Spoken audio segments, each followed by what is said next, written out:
And we're back on. I'm here right now with my next guest.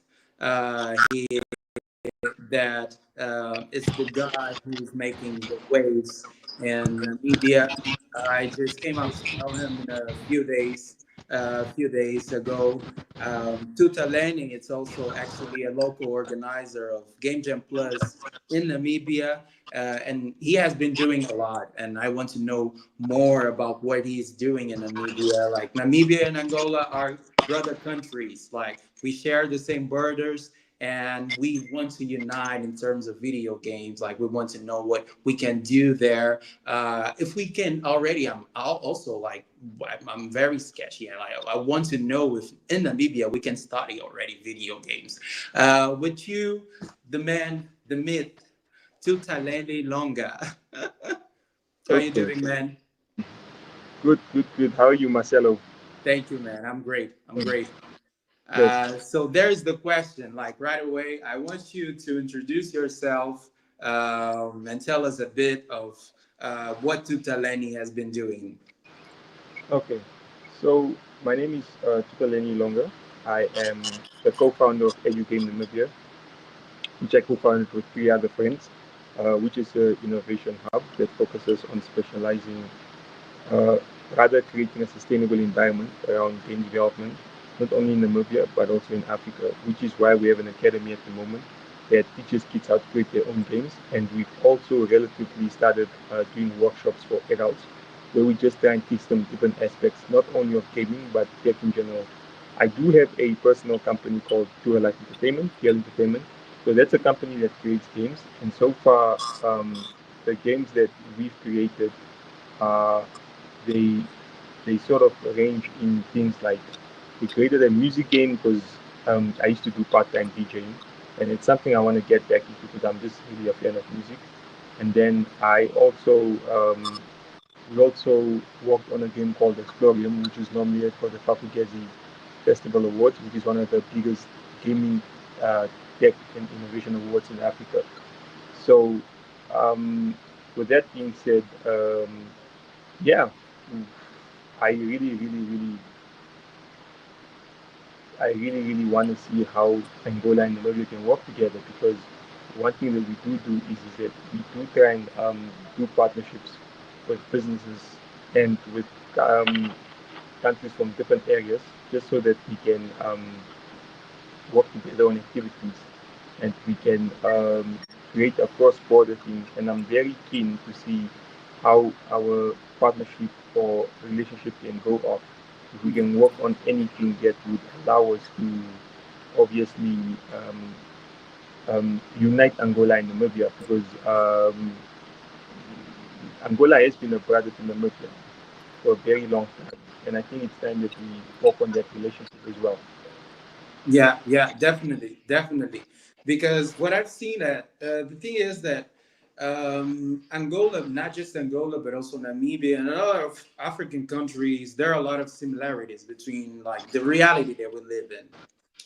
Something that was interesting from the previous conversation that I had with Stefano, he that is living in Italy. He told us about the island there, Sardinia, and there was a problem with tourism, and this was the thing that he focused on. So I think the border, for example, between Namibia and Angola, we have also Namibia, the desert. Like Namibia also has a desert, right? Yes, Yeah. yes, yes. So this is the thing. I think we have a lot to take on when it comes to games. Like we have a world to explore. And if we could do this together, and if we could unite ourselves, I think we would create not just a good environment for video game developers, but also for the sustainable development of other industries like tourism. This can be an economy changer in our countries. No, But definitely. yeah, yeah, I no, I agree definitely with what you're saying, and quite frankly, I can't wait to see what we can work on. But I think the conversation starts with us when we try and collaborate and do something together, like what we're doing now. Me appearing on this panel is the start of many things to see how further can we go further with this, and maybe help certain areas in the country in And terms of gaming. I didn't understand. Sorry. I mean, everything starts somewhere, Yeah. whether it's a relationship or whether it starts something. I'm just grateful for programs like Game Jam Plus, because Game Jam Plus really brings countries together. And so far, having Angola part of this ecosystem is very, very nice. And I can't wait to see what other activities we can do together. Yeah, yes, definitely, definitely. But I want to know like a few key.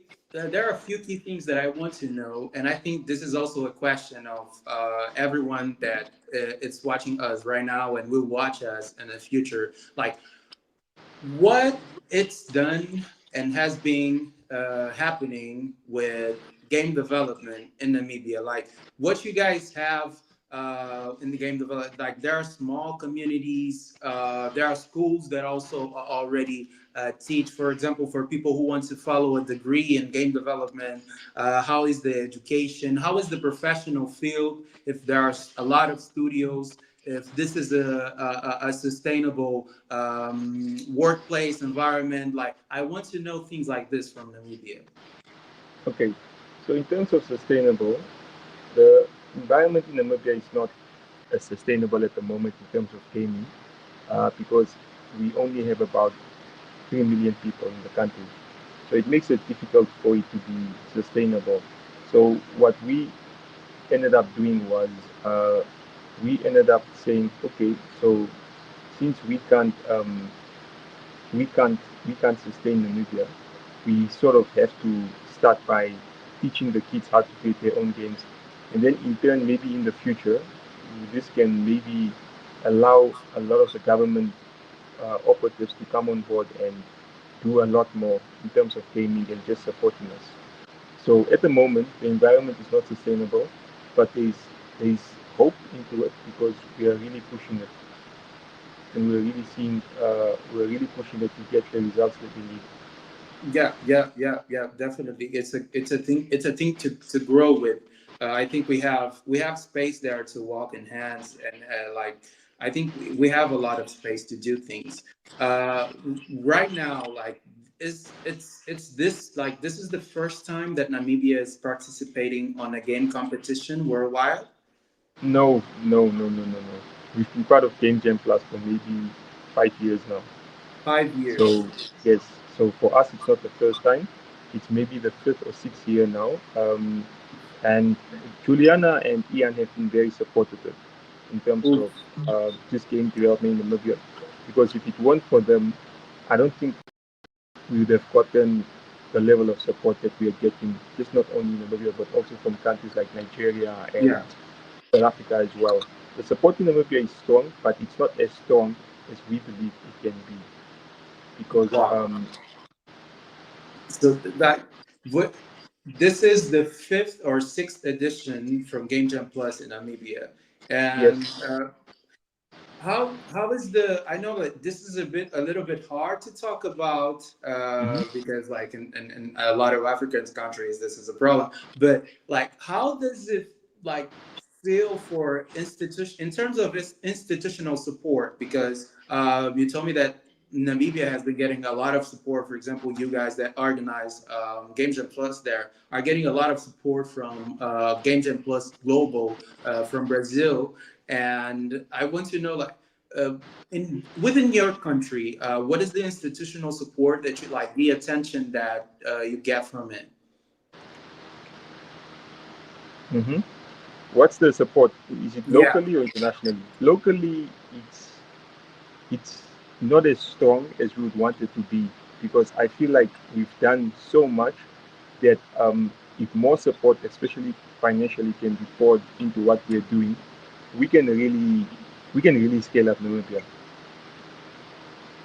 yeah, definitely. but so most Yes. of the events and I would say like game events all Mm-hmm. has been like your and other people's like community, small communities effort, right? Yes. Oh my goodness. Yeah, this Yeah. is So yeah, this is a thing that happens in a lot of countries in Africa, and I think if we try to find a way to solve this, it can boost. It can give us a really good boost on developing the industry because we don't have it yet, an industry in Africa, but we have a really big market. yeah, no, the market is there. It's just I think a lot of them. It's just a lot of it is very it's very it's very stale because Yeah. in our country it's like the support has to come from abroad first before the local guys can support it, which is normally a problem because we work so hard and we're not scaling up as much as we used to. So when you start to collaborate with people from outside the country, that's when the support really starts pouring in. That's when people really start coming in and saying, "Oh, you know what? We would like to get involved Is in more activities." But you yeah. first have to sort of like work with people from abroad first. Then the local companies get involved. Yeah. So I think the best bet that you can maybe use is maybe the embassies. So because even now, when I'm sitting and talking to you now, I can tell you Uh-huh. just right off the bat that Oh yeah. um, yeah, right off the bat that we can maybe, I think if we reach out to our embassies, we'll Yeah. maybe be able to do a workshop around gaming, whether it's in Namibia or Angola. So my Portuguese is my Portuguese, me Portuguese Mau is not that good yet. So hopefully next year I'll be doing a lot more work around my Portuguese so that we are able to maybe host even if it's one or two workshops just in Angola around Yeah. game development, where we Yeah. either work with the kids or we target adults. And yeah, No, I mean you don't need to I would say we speak the same language in one way. Like I would say like video games, it's the language of video game. It's universal. yes, And I think it's really easy to understand when it comes to games. Not just I won't say that we are just reaching a much more younger audience, but also older people like can easily understand the language of video games. But what I got from there, it's something that hmm in Luanda happens a lot. Also, it's a similarity that I found there. And when you said that you are getting most of support outside, and people from the inside only support you when you have like I would say some acceptance outside of your country. Like how does it work? Like this, how does this work in Namibia? okay. So when you mean by how does it work, what do you mean by exactly? Can you just Like specify a bit? yeah, like for example, in Angola, yeah, we also have something that when you have I would say hmm some kind of acceptance outside of Angola. Yes, yes, I would yes, say yes. international reach, but as soon as you have something outside, people will go hmm after you. People will say No, like, we tried. He is Angolan. He is Angolan, but we don't value ourselves in within our borders, and that's what I want to know. Like, it's no, a it's thing of, for example, sorry, but and there's a problem social like a very big social problem right now, that it's the mass immigration levels in Angola, and a mm, lot of people are getting out of the country just to find like to opportunities. try and get it. Like, is this something that is happening in Namibia also? Um, so 100%, it is happening in Namibia. I mean, a wise man told me yesterday that in Namibia there are there, there's three markets you can target. Three. You can either target the Western market, where you try and sound anything but not your own culture.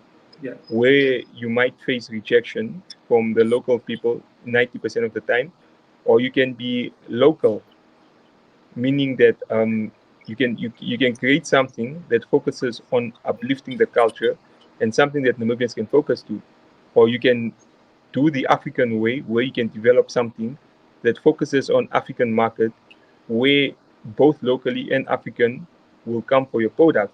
So that is a very big problem in Namibia as well, because what's happening here is that the talent is here, but the talent is not properly nurtured.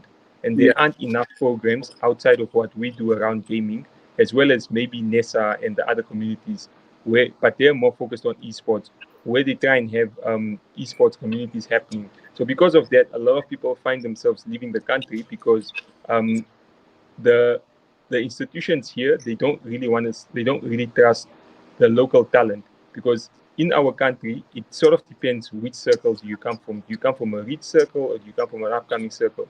If you come from a rich circle, obviously there are certain things that you're going to be taught on how to navigate and all of that. So, and when you come from an environment where we came from, where we had to work very, very hard to get where we had to get, it becomes a struggle, because people don't want to invest in people that they don't know. Because what companies used to do is that they used to invest in startups, and then what startups would do is that those guys made it very difficult for future entrepreneurs, because um, they they sort of end up spending the money negatively and not investing in what they need to invest. So now Yeah. corporates are very hesitant to invest money into us. But but with that being said, I think a lot more can be done when we're doing this, because we have sort of there's a lot of companies and a lot of us that have done so much to prove ourselves that this works. But now we're waiting to see how this is going to work. But from my understanding is that a lot of the corporates will only invest if embassies get involved, or if international countries are involved and they're coming in with their product. Because normally when the money comes from the international companies, that's majority of the times that's when the local companies want to get involved, because an international brand is also investing money.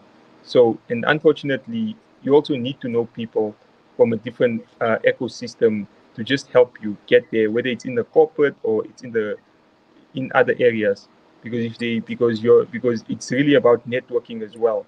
Yeah. So Yeah. yeah, so I there's a lot of potential. There's a lot uh-huh. of potential, but there needs to be a lot more community building activities happening, where the local government and the local companies here that make a lot of money can really get involved and just invest. As you were saying, I remember meeting someone, and this person was from Mozambique, Mm-hmm. and he was working on a film animation that I forgot the name, but this animation, actually is a senior right now, and he's been in the animation industry for a really long period. But I met him um, by the time that he got the Epic Mega Grant, because he was a winner of the Epic Mega Grant. And we already know Okay. what the Epic Mega Grant means. Yes, from Unreal Engine. Mm-hmm. Yeah, yeah, yeah. And so he got attention from the US, and he got like worldwide attention. Like the animation film was fine, was really cool and beautiful, and also told the story. I think I remember the name. It's Kibwe. Um, and he told me that, okay, if it was hard to release this here in my country, because I tried. I looked Mm-hmm. for support in here. I looked for help from other people, but like every time I reached, nothing. And he basically got attention with the Epic Mega Grants, and it was like all of a sudden a success. And this is something also that unfortunately it's bad. It's bad for us, especially for countries that have like this problems of um, institution is like lacking of support for institutional support, I would say. And this is something that we are actually trying to get now in Angola. And step by step, I think we are getting at it. Like we are moving forward. And it's something that I would say definitely that Angola would be really open to opportunities to share opportunities with Namibia, because we have like there's nothing basically separating us. Like there's nothing there, and I think it will be good for the industry and will be good for both economies to have like this specific collaboration, I would say. But I want to know something either from Namibia. I know that you have like your own startup. You talk about Tour Life and the games that guys have been doing. But how does it work, for example, in terms of education? Because it's hard when you don't have an industry, and Yeah. like you don't have a building industry. It's hard to seek for education. It's hard to develop yourself. You always have to look outside of that. For example, in Angola would be a very big problem because of the language barriers. But Namibia, for example, you guys speak English. You guys have access to another content, and it would cut like a bit. But how does it work? Like, you guys have like also do classes, workshops. How you guys work with that? So, in terms of in Namibia, in the education perspective, we actually have um, we have around um, we have 12 different languages, but you are right. English is the dominant one, and English is the one that everyone speaks. So what we do basically is that we have an academy where we have a module where we teach kids how to create their own games, and then the parents sort of send their kids, to come twice every week. And then what we do with these kids is that we teach them peer-to-peer learning, as well as um, um, we teach them motivation, and we teach them almost every aspect of gaming. We just don't teach them um, um, coding and all the other things, but we also try and teach them things like graphics design, graphics illustration, so that they can have things that they can use for their games, for merchandise and everything. And the other thing that I also want to mention that's very key that we also teach the kids is that we also teach them financial literacy as well, which is a very, very, very key component um, in what we're doing. You would say in terms of game, in terms of like Yeah, you how to include, make money, yeah. how to make money from games. Because it was only when me and my co-founder Vogan went to Joburg, we really started getting to learn the hold on how companies make money in Joburg. And most of them, they don't necessarily make money just from the game. They make money from merchandise as well. And that's something that I've been lacking with my games as well, in terms of like how can I make money from my games. And one of those aspects could have been merchandising, something that we're going to be doing heavy on. We designed these really cool characters, so how do we make money from them? How do we make money from t-shirt sales and all those sort of things, right? So those are some of the things that we just educate and teach, and we try and also like just practice where we preach with our own companies as well. Yeah, yeah. This I think this is very cool, and it would be like a really good opportunity also for people in Angola and worldwide to have access to this content. Like how can people, for example, in Angola, I would say the new participants of the Game Jam Plus in Angola can have access to that. To the edu game content. Yeah, yeah, So what we do normally do is that in EduGame we have like a, a program where we teach people online. So and I think for that one, I think you'll have to pay for it. But what we can do is that we can start working on something to see how can we get more more Portuguese, sorry, more Angolians to be involved in game development and all of that. yeah. So I think that's something that the two of us can start already.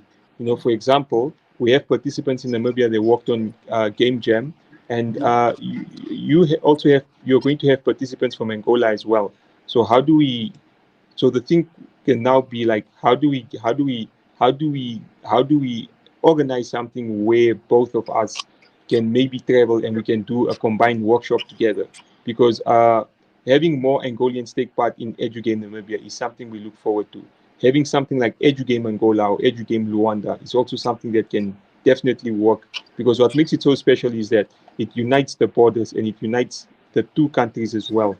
So in terms of the content, I will probably, we can maybe, I think the content, the educational material can maybe be accessed if we maybe do an online program or Yeah, something that just makes it easier to promote gaming. Because one of the things that we do focus on is that we're trying to speak the corporate language, you know, and one of the yeah. corporate language that we're trying to speak is to create gamification.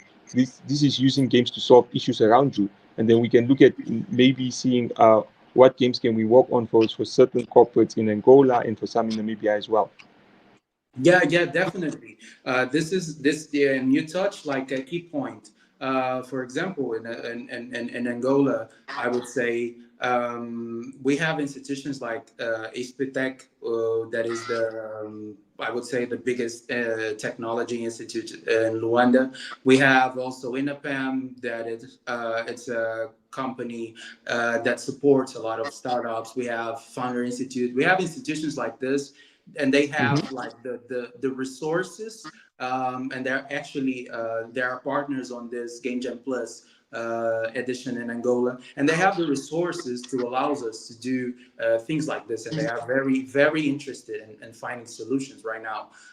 But this is worldwide. I, for example, myself, I work in a Yeah. company right now that it's like a gamification studio, like a venture studio, and we are doing a work mainly to allow urban planners, and we call it like the site plan, to we are allowing urban planners and architects to have to allow them to collaborate in real time in a video game experience, in an XR experience, and allow them to share communication, and while they're touching like real time data. And if it's something that Namibia has, as far as institutions like needing these types of solution, Mm-hmm. we could like definitely create a bridge and try to find solutions for that, and collaborate from each other from this point forward. I think we would do a really cool job if we open this right now. Yes, I would say definitely. we will have our participants, and I already talked to them about this opportunity. But we will have our participants of the Angolan Game Jam Plus edition in the groups, in communities around Africa, around Namibia, around South Africa. Also, we have Ronica with us maybe later, Yes. and we will. I it will be a really cool opportunity to collaborate with each other and find ways to give more as far as education, as far as opportunities in the industry across Africa. Yes, I agree. I definitely agree on that, and I think it's definitely things we could look at. So definitely, you can expect concept notes coming from my team to your team to just see how we're going to work on some of these things together. Yeah. So my participants will surely have a look on this video, on this live video later on. And I would like to tell you that Namibia is open to receive you guys and receive everyone in Angola. They already are like 5 years ahead of us Hmm. in the Game Jam Plus competition, and definitely would be something that would boost and enhance the quality of our developers in Angola. And it's open doors for you guys. And I also want to embrace this opportunity and tell to the institutions, all of institutions supporting us in Angola for this edition of Game Jam Plus Angola, that Namibia, it's open for all kinds of collaboration, all kinds of projects. We have Tutaleni here, but not just. We have a lot of people in Africa, a lot of people from the ecosystem trying to create like a borderless industry, I would say, in the continent. And but it was a pleasure to have you here, You too. Tutaleni. Thank you, We will Marcelo. wrap it up. We will wrap it up for now. But it was a pleasure to have you here today, and I hope Namibia does good in this year's competition, Yes, I as hope so too. Angola also. Okay. Yeah. Thank you, Thank you, guys. Marcelo. Thank you. Thank you. We'll keep in touch. So have a We'll nice keep in day. touch. Have a nice day, Bye. Tutaleni. Bye.